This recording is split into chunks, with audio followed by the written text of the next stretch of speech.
歡迎返到嚟日常研究部。有冇諗過點解人類叫自己做智人？但係好多時候連一隻貓都做到嘅事，我哋都覺得好難呢。我哋成日安慰自己，冇辦法啦，呢個社會就係咁。但貓呢，佢哋一樣要生存，一樣要適應我哋嘅世界，但佢哋從來冇放棄做自己。諷刺嘅係，我哋適應咗個社會，反而慢慢唔記得點樣做返自己啊！今集我哋想透過貓同主人嘅對話，從6個唔同角度帶大家睇下喺依家咁嘅環境，或者我哋可以從貓身上揾到一啲情緒嘅出路。我哋呢個頻道主要係探討生活同寵物嘅有趣話題，有你哋嘅支持，我哋至可以持續向前。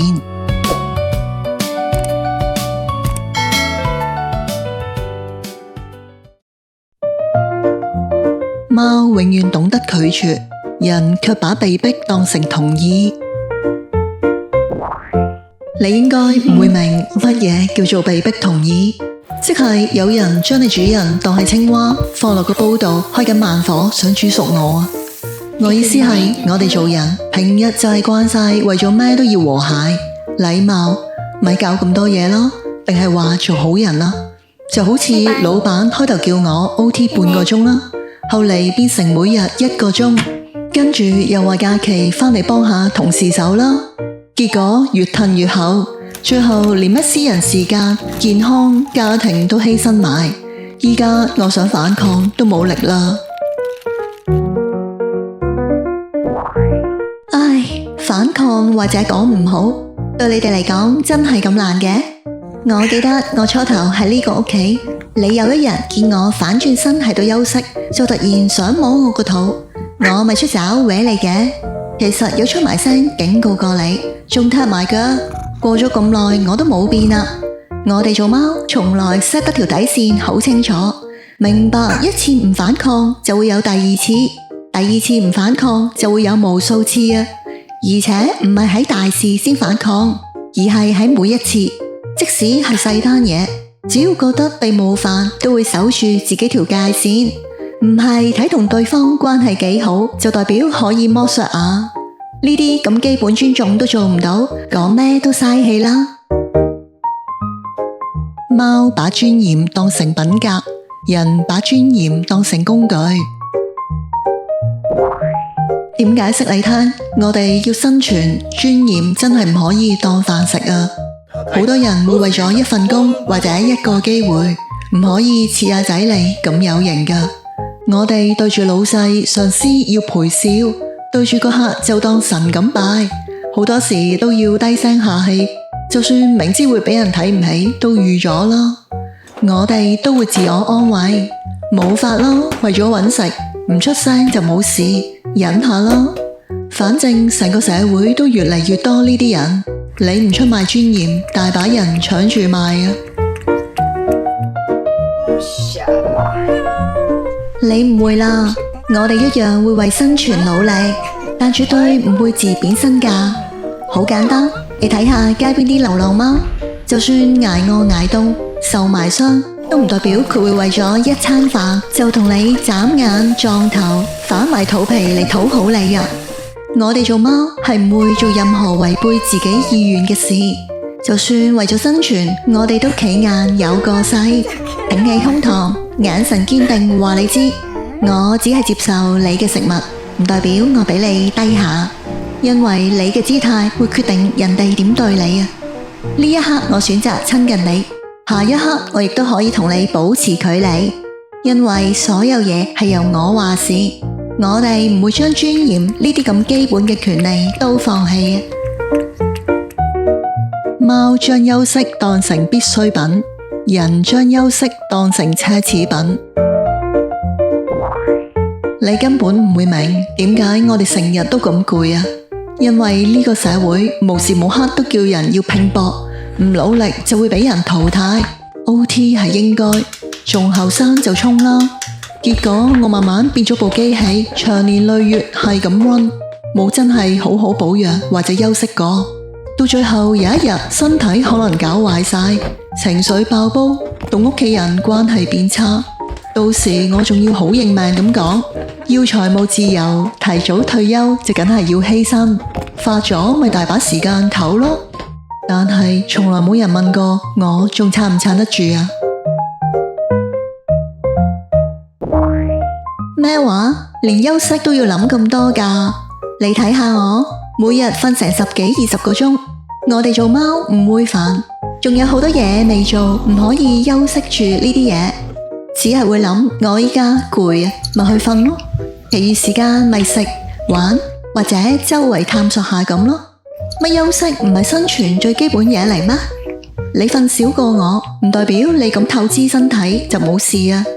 我曾經聽過有其他貓講啊，話人類世界嗰套資本主義就係最中意搞到你哋好攰，容易控制喎。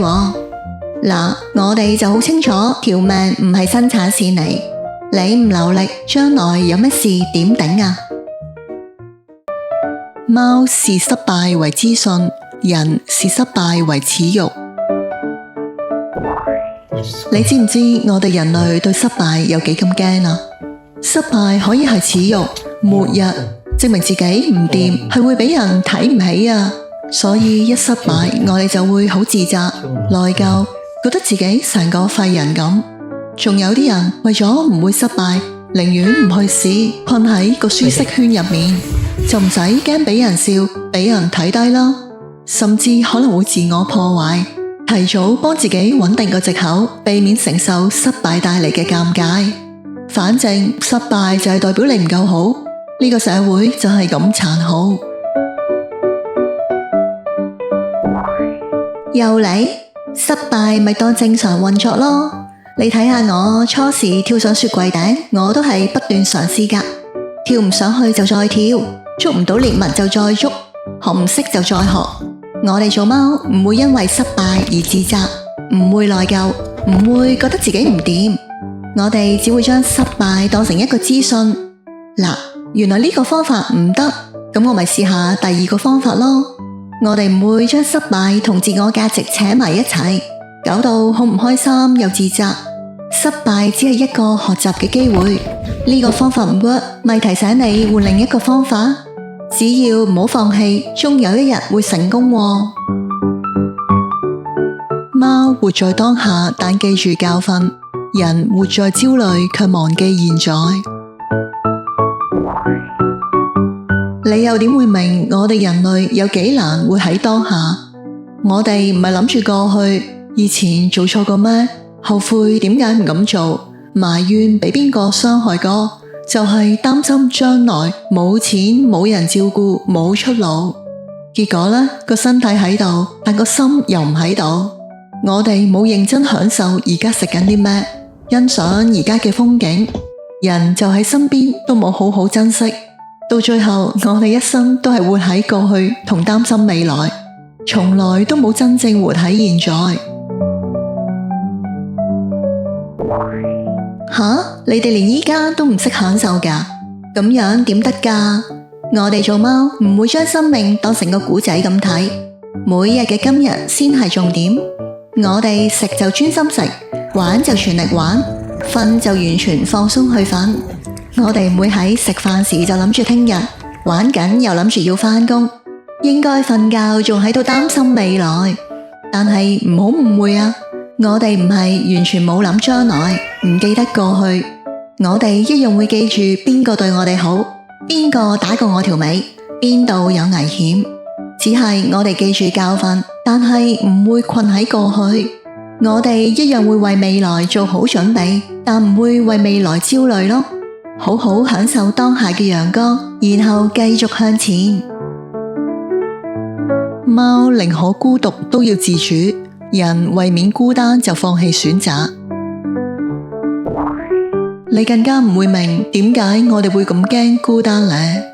我哋會同一啲明知唔啱嘅人一齊，就係因為好驚孤單，驚俾人話冇人要，驚自己一個人。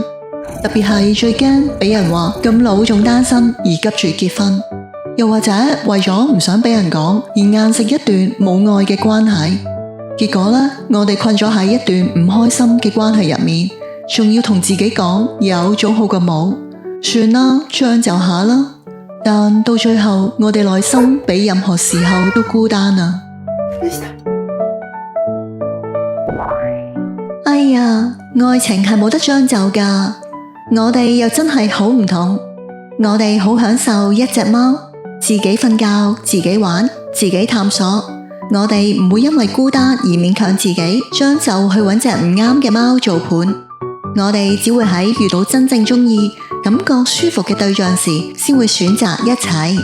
就好似以前我識有隻貓，佢俾人捉去做咗 TNR， 之後佢班 friend 唔再理佢，佢咪選擇離開咯，唔使再衝突，再去揾個啱佢嘅地方。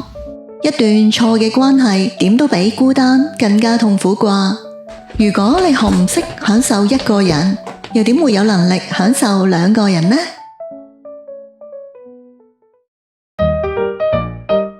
總括嚟講，一切嘅根源其實都係壓力作怪，無論係社會俾我哋，定係我哋自己逼出嚟嘅，呢啲壓力淨係不斷閹割我哋嘅底線同幸福。雖然貓唔係咩最頂得住壓力嘅榜樣，但佢哋嘅生活哲學就教咗我哋點樣保護好自己，專注做對自己好嘅事，全程投入過每一日，唔好俾自己揾藉口啊，更加唔會委曲求全。就算環境再惡劣，都唔會放棄做自己。如果呢啲唔係勇氣，咁係咩啊？歡迎分享交流你嘅想法同經歷，記得訂閱我哋嘅頻道，按讚同分享。多謝你睇到最後。